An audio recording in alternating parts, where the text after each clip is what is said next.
What makes Schedule 1 feel so dystopian? Is it the overpowered police? The curfew? The widespread suffering of the populace of Highland Point? Yes, it's all of the above. But why is there a curfew? How are you adding to the pain and suffering of others? And what is going on beneath the surface of Highland Point?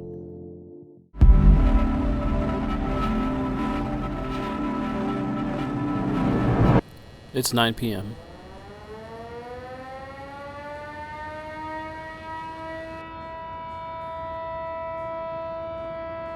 When I heard that alarm for the first time, I thought I was about to see Pyramid Head come and ask me for a fresh pack of the Zaza. But on a real note, it kinda made me tingle the first time I heard it because it was totally unexpected and I felt a sense of dread just overcome me. It doesn't matter if you're out at the arcade or at your bungalow of an apartment, as long as you're off the streets of Highland Point by 9 p.m. Naturally, I wanted to investigate it further, but I found out the hard way that is not a good idea.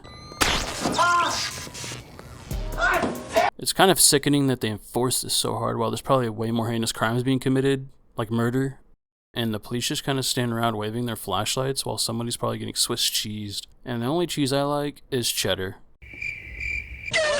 Now, as far as I know, there's no concrete reason for the curfew, but I deduce that maybe it has to do with the rabid drug problem and the multitude of criminal activity.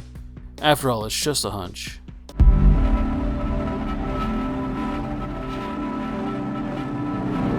Everyone here seems to be addicted to something. I mean, some of these guys look like they would kill you if you asked them the wrong question. What line of work are you in? I smoke rocks. But I suppose it's hard to live in a world where even the brand names are satire, like Pisterine, Red Balls, and my personal favorite, Taco Ticklers. Need some meat in your mouth? Anyways, all you care about is money. The big cheese. Growing, expanding, and conquering just to better yourself while you add to the pain and suffering of others. You can make mixtures that cause people to become zombies, a cyclops, or you can make them explode.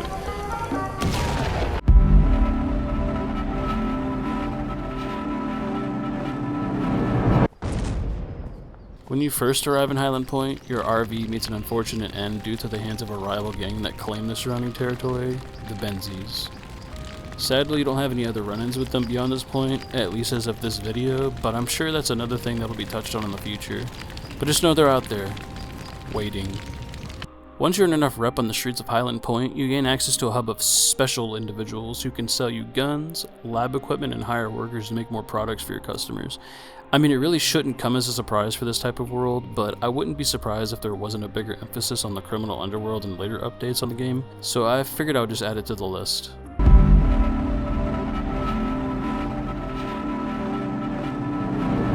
So this segment is a little more up to personal interpretation, but I feel like when you get into your first motel room, the Richard Nixon bobblehead on the sink is kind of a dead giveaway of just this weird surveillance that's happening in the background of the game. Richard Nixon was, involved in a bunch of conspiracy theories and was clearly against drugs, and he kind of just sits there and watches you while you make and sell said drugs. So yeah, I feel like the signs are clearly there. And back onto the police, they only come after you for the crimes you commit, whether they search you and catch you with the paraphernalia or they see you out past curfew. It's almost like they're conspiring against you, but it could just be something that needs to be ironed out with later patches, but I can't help feel like they're only after me sometimes.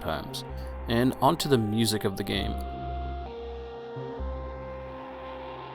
I feel like it adds to the whole dystopian vibe of the game. It kind of reminds me of like the X-Files or the Twilight Zone, and it has this comedic undertone with a sense of despair. I would say it's a nice, healthy mixture of both.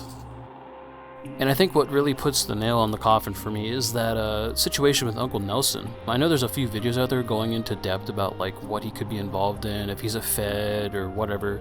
I'm not going to go that deep with it, but I do feel like he's going to play a bigger role later on in the game. I think he probably unintentionally gets us into trouble with the various very incriminating phone calls, which are probably tapped as, they're coming from a prison payphone. It's not very suave of him, but I guess we'll have to wait and see.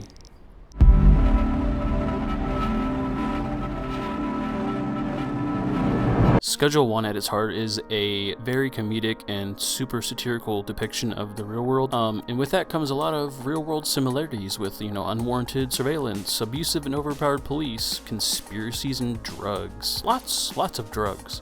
So with that mindset, I feel like the game just gives off this dystopian vibe, which I personally love, and I think it is a great game overall. And if you haven't already, please support this game.